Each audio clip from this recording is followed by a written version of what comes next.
Alors, comment vous sentez-vous? Je comprends pas ce que j'ai. Tout le monde m'a dit à quel point ma fille était belle et merveilleuse. C'est fou comme elle danse bien. Les autres étaient pas terribles à remarquer. Mais en fait, l'élément déclencheur, c'était d'abord un autre portrait. On avait envie de parler d'une femme. Elle s'appelle aussi Nathalie, comme dans La Délicatesse, et c'est juste la génération d'avant. Et voilà, et on avait envie d'arriver dans la vie de cette femme à un moment de bascule. Et forcément, c'est un âge aussi critique. Ce qui nous a intéressé, c'était de voir le rapport à sa fille, et on s'est tout de suite rendu compte que la jalousie mère-fille est un thème très très peu abordé, voire quasi jamais. Pas dans en tout cas dans ce contexte-là. Et au fur et à mesure, on a élargi un peu le spectre à tous les gens autour d'elle, et cette jalousie, c'est plus une envie, une frustration. Et on savait qu'il y avait matière aussi, ce qui nous intéressait au départ en tout cas, à un potentiel comique. J'ai des sautes d'humeur. Au travail, il y a une espèce de petite conne arriviste. Elle en fait des tonnes. Ça me rend dingue, tout le monde est baba devant elle parce qu'elle vient de l'édition. Qu'est-ce qu'on en a à foutre de l'édition, franchement? Tu n'as pas à commenter mes décisions. Mais le curseur, il fallait que ça aille le plus loin possible, mais qu'on puisse garder voilà, cette réalité psychologique, et puis surtout qu'on puisse comprendre cette femme et l'accompagner aussi dans ce moment difficile. Donc on est vraiment dans l'aller-retour permanent entre les deux. J'ai l'impression que le monde m'est devenu hostile. Tout le monde est dupe. Pardon de vous couper, Madame Péchou. Je suis généraliste. Oui, d'accord, mais bon, on se connaît depuis un petit moment, donc on peut quand même un petit peu se parler, non? Et Karine, alors, en 24 heures, elle a lu, elle nous a appelé, elle nous a dit c'est moi, je suis jalouse. Elle nous a même dit allez-y encore plus loin. C'est ça qui était exceptionnel avec elle, c'est qu'elle n'a pas peur de froisser son image, elle n'a pas peur d'assumer complètement voilà, les dérèglements de cette femme. Et donc elle a une liberté qui fait que finalement elle y gagne, puisqu'elle devient humaine, elle devient touchante, en assumant complètement voilà, la partie extrêmement négative du personnage. Il est venu avec elle. Bah, c'est sa femme. On part bientôt aux Maldives. Ah, moi tu m'emmenais à Dijon, chez tes parents. C'est dégueulasse.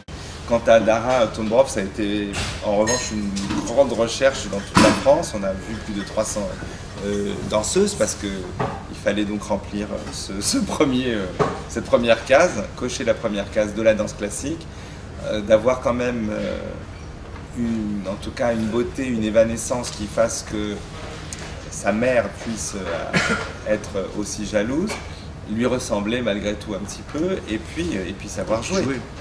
C'était quand même... Et on a eu, c'est vrai, énormément de chance de tomber sur elle. Voilà, on l'a trouvée à l'Opéra de Bordeaux. Elle papillonne tellement d'habitude. Elle a eu beaucoup de copains? Ah, j'en sais rien, j'ai pas compté, hein. C'était génial, je me levais le matin. En fait, les deux, ils ont une énergie, ils sont très complémentaires, et ils ont surtout une espèce d'énergie, de bienveillance, de bonne humeur qui est communicative à toute l'équipe.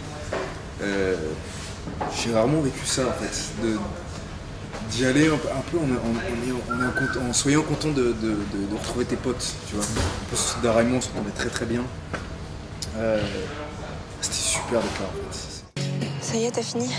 Même si tu veux plus me voir, tu peux pas m'empêcher de t'aimer et de te défendre. C'est vrai qu'il est beaucoup avec les acteurs, et moi je suis beaucoup sur la mise en scène, mais après, voilà, moi j'élabore les plans, j'en parle à Stéphane, il les valide, tout comme ce qu'il dit aux acteurs, ce sont des choses qu'on partage en regardant le combo. Donc les décisions voilà, sont prises toujours de manière commune, mais si on veut vraiment voilà, définir plus précisément, voilà, moi je suis vraiment beaucoup à la mise en scène, Stéphane beaucoup avec les acteurs. Mais c'est surtout du travail en amont, c'est-à-dire que ça fait des mois qu'on parle du film, on a tout choisi ensemble, et donc on arrive avec un certain confort. Et d'ailleurs, c'est confortable d'être deux sur un plateau.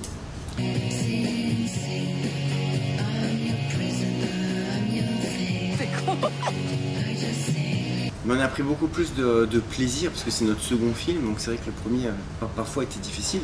On se retrouve, voilà, on a fait un court-métrage, on a été sur beaucoup de plateaux, on a travaillé en amont, mais voilà, c'était une expérience qui a été très enrichissante, et donc là, le sentiment aussi de maîtriser globalement plus ce qu'on voulait, et donc ça a été très agréable. Donc avec l'équipe technique, et donc c'est très proche du film qu'on espérait faire. Et nous avons en plus 2 frères producteurs, donc il y en a un qui est là, qui se cache. Tu peux pas comprendre, toi tout va bien. En plus, ta fille, elle est moche. En fait, il y a aussi une idée on va dire, d'impact. Et on s'est rendu compte que c'est vrai qu'on a imaginé tout de suite le visage de Karine avec ce mot-là, et on s'est rendu compte que déjà ce titre n'existait pas. C'était très étonnant, mais jaloux, ça n'existe pas. Alors, à part un magazine, mais ça n'avait jamais été utilisé en fiction.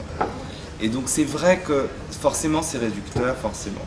Et on s'est dit, oui, on va penser à 90% que c'est amoureux, mais c'est là où nous avons besoin de vous, messieurs. C'est là où dans la communication du film, c'est important, parce que c'était très difficile de aussi résumer le film avec que sa fille, parce que ce n'est pas que ça. Voilà. Donc oui, jalouse, parce que c'est un terme fort, mais ce n'est pas jalouse, mais pas que, on aurait pu dire. Et en transit, nos producteurs voulaient pas, et nos studios Canal non plus. Je sais pas pourquoi. Une femme en transit. Une femme en transit, c'était bien ça pourtant.